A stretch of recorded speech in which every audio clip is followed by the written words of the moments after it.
Next, I would like to call upon Ismail Rafiya of grade 5 to recite Surah 9. السلام عليكم ورحمة الله وبركاته. سورة الليل. أعوذ بالله من الشيطان الرجيم. بسم الله الرحمن الرحيم. والليل إذا يغشى والنهار إذا تجلى وما خلق الذكر والأنثى إن سعيكم لشتى فأما من أعطى واتقى وصدق بالحسنى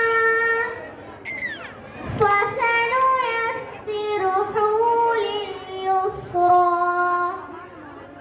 وأما من بخل واستغنى وكذب بالحسنى فسنيسره للعسرى وما يغني عنه ماله إذا تردى إن علينا للهدى وإن لنا للآخرة والأولى فأنذرتكم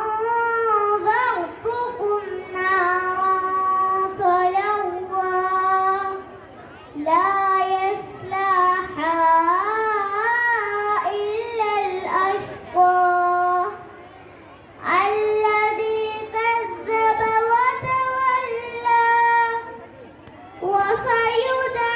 وسيجنبها الأتقى الذي يعطي ماله يتزكى وما لأحد عنده من نعمة تجزى إلا ابتغاء وجه ربه الأعلى ولسوف يرضى.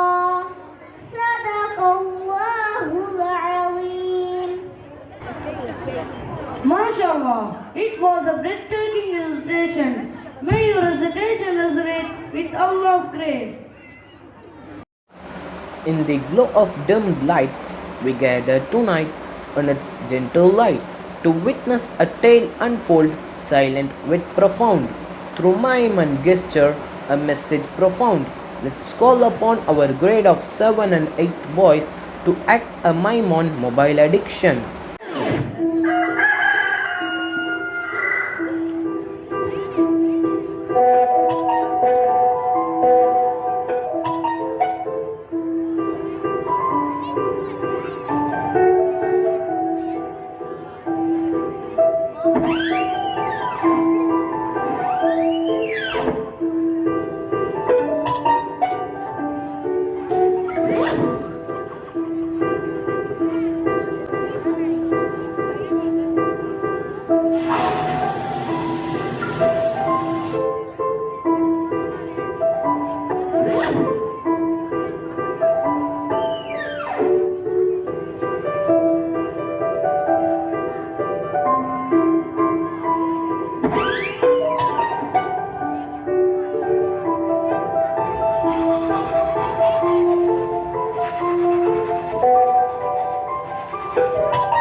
MashaAllah, it was such a great act with a meaningful message. Teachers as guides hold a special place in nurturing minds with Allah's grace. They impart not just knowledge but values too, guiding students in all their pursuits. Let's call upon our school student, young officer of grade 6, to deliver the speech on the importance of teachers in Islam. الحمد لله وحده والصلاة والسلام على رسول الله وعلى آله وأصحابه أجمعين أما بعد أعوذ بالله من الشيطان الرجيم بسم الله الرحمن الرحيم اقرأ باسم ربك الذي خلق خلق الإنسان من علق اقرأ وربك الأكرم الذي علم بالقلم علم الإنسان ما لم يعلم رب اشرح لي صدري ويسر لي أمري واحلل عقدة من لساني يفقهوا قولي. I greet you all with Islamic greeting. Assalamu alaikum wa rahmatullahi wa barakatuh. Myself, I am Hafiza of grade 6B. I am going to talk about the importance of teachers in Islam. Islam teaches us to respect our teachers, listen to them and be dutiful. Why? Well, there are several reasons. They help you learn, they care and love you like parents, treat you like their own, are a little harsh just so that you can stay away from the wrongdoing and mold you into a better person. Allah gives teacher the second highest rank after our parents. Teaching is one of the most respectful and valuable professions in the world. In Islam, this profession has more importance as the beloved Prophet Muhammad sallallahu alaihi wasallam introduced himself as a teacher.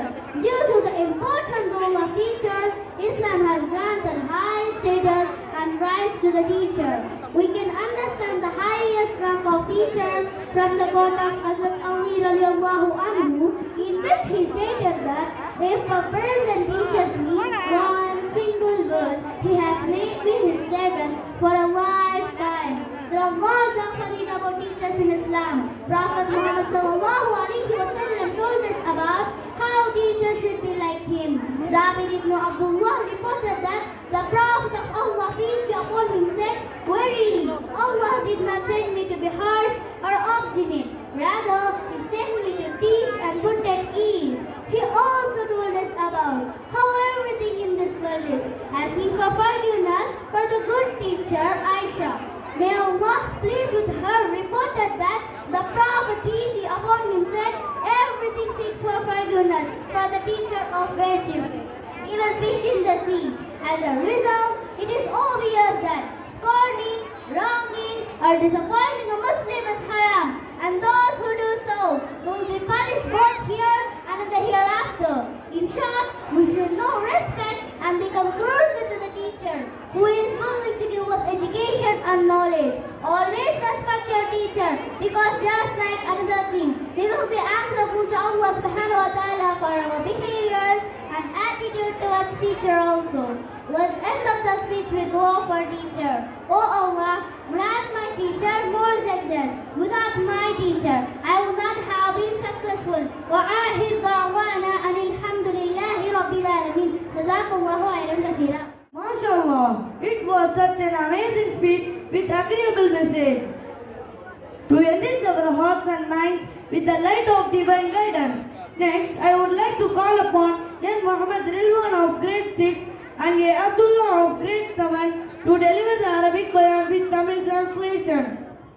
حامدا ومصليا ومسلما أما بعد فأعوذ بالله من الشيطان الرجيم بسم الله الرحمن الرحيم وقضى ربك ألا تعبدوا إلا إياه وبالوالدين إحسانا صدق الله العظيم. حضرة رئيس الاحتفال الموقر وسادة الأعزاء وزملاء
شبابك. وإذا أردت أن تنجو من النار فارض ربك، وإذا أرضيت رضاء ربك فارض أباك، وإذا أرضيت أبويك رضي الله عنك. لعلكم تعرفون أن الجنة تحت أقدام الأمهات والأبواب من أبواب الجنة، ولذا قال النبي صلى الله عليه وسلم: ليس أحد أحق للخدمة من الأم ثم الأب، ولكن يا أسفا ويا حسرة على من أذى أبويه وأساء إليهما. ألا لو كنتم بدلتم حياتكم كلها في خدمة أمهاتكم لما كافأتم بما أرضعتكم. لعلكم تعرفون قصة من سدوا وحبسوا في غار لما نجوا من المطر. كانوا 3 أشخاص يتعرضون كل واحد منهم لا حضرة الله تعالى مع خلوص النية وصفاء القلب. واحد منهم من خدم لأمه جاء إلى أمه بلبن ليلا لكنها قد رقدت، لا يصلح له أن يوقظ أمه ولا أن يعطي اللبن إلى أولاده قبل استيقاظ أمه. وإذا قام على رأسها حتى الصباح، ثم لما استيقظت من النوم أعطى اللبن إياها، فرحت بفعله هذا. فتعرض هذا الرجل الصالح إلى حضرة الله تعالى نظرة رب هذه الخدمة، أي خدمة الأمة، فأنجاه الله من الغار وخرجوا منه آمنين. إنما حصلت هذه النجاة بخدمة الوالدين. فلذا أرسل لنا في الدروس أن نعظم آباءنا وأمهاتنا وأن نحبهم حق المحبة، وأن ننتهز خدمتهم وسيلة من السعادة. وقد عقد القرآن والحديث على خدمة الوالدين، وأنكر كل منهما إنكارا شديدا على من عق الوالدين وعصاهما إليهم. اللهم اجعلنا ممن يخدم الوالدين إحسانا.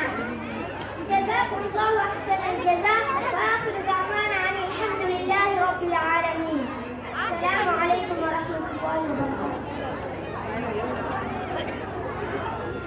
حامدا ومصليا ومسلما، أما بعد، فأعوذ بالله من الشيطان الرجيم. بسم الله الرحمن الرحيم. وقضى ربك ألا تعبدوا إلا إياه وبالوالدين إحسانا. صدق الله العليم. கண்ணியத்திற்குரிய ஆசிரியர்களே, இக்கல்வி பூஞ்சோலையில் என்னுடன் கல்வி பயிலும் சக மாணவர்களே, கண்ணியத்திற்கும் பெருமதிப்பிற்கும் உரிய பெற்றோர்களே, பெரியோர்களே, உங்கள் அனைவருக்கும் இஸ்லாத்தின் காணிக்கையான சலாத்தினை அறிவித்தவனாக என்னுடைய உரையை நான் ஆரம்பம் செய்கிறேன்.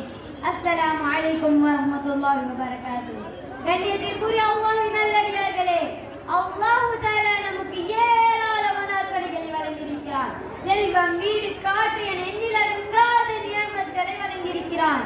அது அனைத்திலும் ஆக உயர்ந்த நியமத் என்று சொன்னால் அது பெற்றோர் என்ற நியமத் தான். பெற்றோர்கள் இல்லாதவர்களுக்கு தான் தெரியும் அதன் அருமை. பெற்றோர்களின் அந்தஸ்து ஆக உயர்ந்த அந்தஸ்து என்பதால் அல்லாஹ் குர்ஆனில் பெற்றோர்களுக்கு உபகாரம் செய்வதை பற்றி இப்படி கூறி காட்டுவார். وَقَضَى رَبُّكَ أَلَّا تَعْبُدُوا إِلَّا إِيَّاهُ وَبِالْوَالِدَيْنِ إِحْسَانًا.